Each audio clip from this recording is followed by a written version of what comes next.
जी। तो राखी जी, आप पूछ क्या रही हैं मुझसे?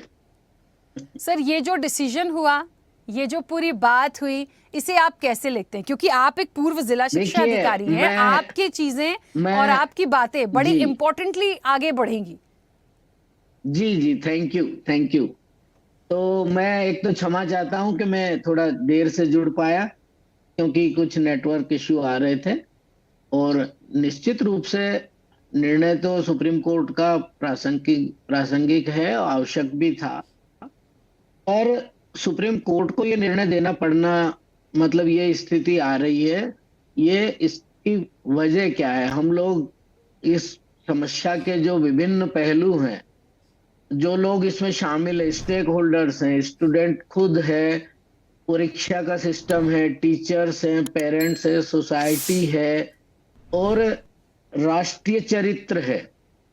इन सारी चीजों के बीच में ये सारी चीजें आपस में बहुत ऐसी उलझी हुई है कि किसी एक को दोषी ठहराने या कोई बरी होने की कोशिश करे यहाँ पे, तो वो इससे समस्या का हल हम्म, नहीं निकलने वाला। नहीं नहीं। क्योंकि ये जो आत्महत्या जैसा निर्णय कोई करता है, तो वो क्षण वाकई बहुत बहुत भिन्न प्रकार का क्षण होता है। उसको उसको समझ पाना इतना सहज नहीं है कि वो क्या चीज है, वो आखिरी तिनका क्या है उस नाव पे, जो वो तिनका गिरते ही वो डूब जाए।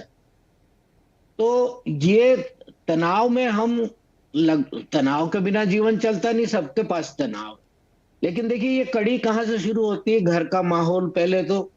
घर में बच्चों को लेके, उनके परफॉर्मेंस को लेके कितना प्रेशर बनाया जाता है। खुद माँ बाप की समझ कितनी है, वो अपने अधूरे सपने बच्चों से पूरे करवाने की कोशिश में लगे हैं, या आस पड़ोस वालों से प्रतिस्पर्धा में लगे हैं। उन्हें कैसा जीवन चाहिए?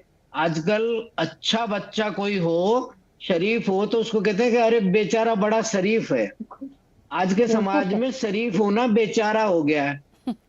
तो कहते हैं चंट नहीं है हमारा लड़का यार, बहुत भोला, अरे अच्छा है, अच्छी आत्मा है, प्यारा अच्छा बच्चा है। है। तो वो माँ बाप घबरा रहे हैं कि यार ये दुनिया में सरवाइव कैसे करेगा। मैं चंडीगढ़ में एक इंटरनेशनल कॉन्फ्रेंस थी, उसमें यही बात थी कि होलिस्टिक डेवलपमेंट करके बच्चा ऐसा ऐसा। मैंने कहा बिल्कुल ऐसा बना देंगे, पर जिस सोसाइटी में जाएगा उसमें वो सरवाइव कैसे करेगा? तो इन चीजों के लिए ढाल मजबूत करनी पड़ेगी। टीचर्स को, जैसे आप काउंसलर, मैं इसको अन्यथा मत लीजिएगा। मैं इंस्पेक्शन में एक बहुत रेपुटेड नाम है देश का, उस स्कूल में गया, और मैंने कहा भाई मुझे काउंसलर से मिलना है, और वो छोटे बच्चे वालों की जो काउंसलर हैं उनसे मिलना है, बड़े वालों के, सीनियर सेकेंडरी वालों का नहीं। आप, वो पूरा ही स्कूल था। तो वो जो मैडम थी वो आई, मैंने कहा मैडम आप उन बच्चों से समझ कम्युनिकेशन कैसे कर पाते हैं? ये जो नर्सरी केजी के बच्चे आते हैं, इनको जैसे जरूरत हो काउंसलिंग को। तो वो उनका जवाब था कि हाँ, टीचर्स बताते हैं ना, और पेरेंट्स बताते हैं ना। क्या आप बताते हैं? कि हाँ ये ऐसे परेशान करते हैं, ऐसे परेशान करते हैं। तो मैंने कहा मैडम, काउंसलर आप इस बच्चे की हैं कि टीचर्स और पेरेंट्स की? पेरेंट्स की। उनकी परेशानी बता रही हो, इसकी परेशानी ये कैसे बताता है आपको? तो वो वेल क्वालिफाइड लेकिन नौकरी कर रही थी मैडम, और सिस्टम हो गया, बन गया तैयार, नौकरी पक्की हो गई, काउंसलिंग हाँ साहब हो रही है, देख लो। तो ये एक तो जो ढोंग का जीवन हो गया आजकल। ढोंग हो अच्छा गया। बनने के बजाय अच्छा कैसे दिखें, लोगों को कैसे मनवाएं। मैं आपको बता रहा हूं, मैं स्वयं अभी सेराटोनिन 200 mg ले रहा हूं खुश रहने के लिए। और क्यों सर? बरसों मतलब से मैं मैं डिप्रेशन, उसका नाम डिप्रेशन रख दो, तो उसके साथ लड़ रहा हूं। और जब मुझे ये समझाया गया कि भाई जैसे किसी की अगर पेनक्रियास शुगर वो इंसुलिन नहीं बना रही, तो वो इंसुलिन बाहर से ले रहा है। तो आपका अगर जितना सेरोटोनिन चाहिए आपके गट बैक्टीरिया से या किसी भी वजह से या अनियमित दिनचर्या से वो नहीं बन रहा है, तो उस दवाई लेने में शर्म क्या है? तो मैं आगे हो के बता रहा हूँ, यहाँ भी मुझसे किसी ने पूछा थोड़े था, पर मैं जानबूझ के बताई ये बात। और मैं माने लोगों को बहुत आगे जाके उनसे पहल करके ये बात बताता हूँ कि भाई जुकाम हो गया तो जुकाम ही तो है, तो वो थोड़ा सा ऊपर हो गया जुकाम, तो उसमें कौन सी बुरी बात हो गई। और सभी मनुष्यों को अपने जीवन में किसी न किसी समय ऐसे तनाव और ऐसी स्थितियां से सामना पड़ना पड़ता है जिससे वो उस वक्त किसी से साझा कर ले तो बहुत समस्या हल हो जाती है। अभी हमारे पास साझा करने के लिए मित्र और परिवारजन या टीचर, इनमें जिन पर वो भरोसा कर सके वो बहुत कम रह गए। एक तो तेज बहुत हो गए। देखिए पहले हमारे पुरखों के पास तो एक ही स्क्रीन था। वो लेटते थे तो ऊपर आकाश दिखता था तारों भरा, वो एक स्क्रीन एकमात्र उनका था। उसके बाद हमारे पिताजी की पीढ़ी में, दादाजी की पीढ़ी में सिनेमा का स्क्रीन आया, फिर टेलीविजन का स्क्रीन आया, फिर कंप्यूटर का, पीसी का, लैपटॉप, पैमटॉप और ये मोबाइल, और अब तो हर आदमी एक एक स्क्रीन लेके बैठा, आइलैंड बन के, द्वीप बना हुआ है। कहीं कोई परिवार इकट्ठा फैमिली गैदरिंग में सब बैठे हैं, लेकिन नीचे मुंडी झुकी हुई है, हाथ में वो मोबासुर है उनके सबके। हम खुद भी उसके गिरफ्त में है, बीमार है सभी। उपयोगी भी है, लेकिन इस कारण से हमारी जो सामाजिकता है, देखिए टीवी टीवी जब आया तो लोगों ने एक दूसरे के घर जाना कम कर दिया था, क्योंकि उस पे सीरियल देखना है। जो मिलने का टाइम, अरे नहीं यार उस टाइम तो मेरा वो आएगा, मेरा वो आएगा, ऐसा करके।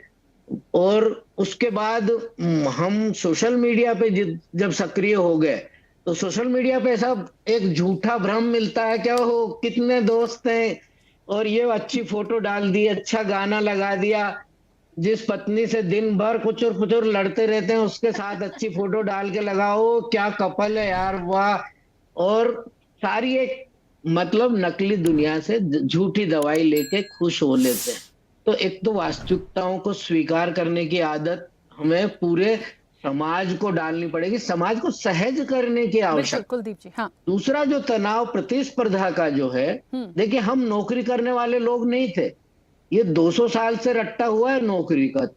अंग्रेजों ने नौकरी करना सिखाया हमें। उनको नौकर चाहिए थे यहाँ राज करने के लिए, लोकल कारकुन चाहिए थे, तो उनकी पद्धति की पढ़ाई उन्होंने लागू की, उससे वो जो तैयार हुए, वो नौकर तैयार हुए। हमने वैसी की वैसी चला रहे हैं उसको, खूब उसमें थेगड़े लगा दिए, लेकिन वो कपड़ा हमारा नहीं है, वो हमारा वस्त्र नहीं है, वो भारतीयता की शिक्षा व्यवस्था ही नहीं है। हम मूलतः उद्यमी लोग थे जब पूरी दुनिया में हम इकोनॉमी के तौर पर, ये हम नहीं कह रहे। यूरोप के एक कमीशन ने सर्वे किया, उन्होंने ईस्वी सन 0 से प्रारंभ किया, क्योंकि उनके लिए दुनिया वहां से ही शुरू हो रही है, और 2000 तक उन्होंने उसका सर्वे किया, तो उसका रिजल्ट ये था कि 15वीं या 16वीं शताब्दी तक भारत की अर्थव्यवस्था विश्व की नंबर 1 अर्थव्यवस्था थी। तो भाई अर्थव्यवस्था नंबर 1 पे होगी तो कैसे होगी। ठीक है। आज अगर अमेरिका की नंबर 1 पे है तो क्यों है, क्योंकि उतना वहां विकास है। चलिए, हाँ। तो हमारे पास था, हमारे पास इतना उद्यमशीलता थी, इतना सब करते थे, तो अभी बच्चों को ये लगता है अरे ये नौकरी नहीं मिली तो मैं तो गया, ये वो नहीं हुआ तो ऐसा ऐसा नहीं हुआ तो ऐसा नहीं हुआ, तो इतनी आशंका में वो क्यों जीते हैं। जैसे मैं भी अभी जुड़ नहीं पा रहा था आपसे, बहुत देर से परेशान हो रहा था, तो मेरे भीतर भी एक हल्की सी घबराहट हो रही थी, पर मैं इस फोन पे ट्राई कर रहा, दूसरे पे कर रहा, फोन कर रहा, कुछ कुछ प्रयास कर रहा था। तो प्रयास करने से ही पाया जा सकेगा, निराश होने से काम नहीं चलेगा, पर प्रयास करने का हौसला देने के लिए एक पूरा सपोर्ट सिस्टम चाहिए। और वो सपोर्ट सिस्टम खासतौर से इस तरह के इंस्टीट्यूशंस में, ये वो वाला, वो जो मैडम का उदाहरण मैंने दिया था वैसे वाला सिस्टम नहीं चाहिए कि है तो सही सब, लेकिन समीक्षा जी ने, संगीता मैम ने, पिंकी मैम ने, और अभी तो कुलदीप सर ने तो छिक्के पे छिक्का मारा है बातें बता के। रियलिटी, सबने रियलिटी बताई है। मैं एक छोटा सा शेर सुनाना चाहता हूँ। कहता अगर दिल खोला होता यारों के साथ तो ना खोलना पड़ता औजारों के साथ। तो कुछ ऐसा शेर है। तो वही रियलिटी है कि वो यार आज नहीं बचे। वो यार कौन है? वो माँ बाप भी यार हैं उस बच्चे के, जो उसको वो कॉन्फिडेंस नहीं दे पाते कि बेटा गलती भी करके आ, मुझे बता, मैं सुनूंगा, हजम करूंगा, और तुझे उसका सोल्यूशन बताऊंगा। चर्चा को रोकना पड़ेगा। आप सभी मेहमानों का बहुत शुक्रिया इस चर्चा में जुड़ने के लिए। सबके अपने ओपिनियन है, सबने अपनी बात को रखा है और एक बात तो है, घर से लेकर स्कूल तक और काउंसलिंग तक जो एक दिशा निर्देश दिए गए हैं, इस पर सबको मॉनिटरिंग की जरूरत है। सबको अपनी चीजों को समझना पड़ेगा और बच्चों पर प्रेशर को खत्म करना सबसे ज्यादा जरूरी इस पूरे कंक्लूजन, इस पूरी चर्चा से निकलकर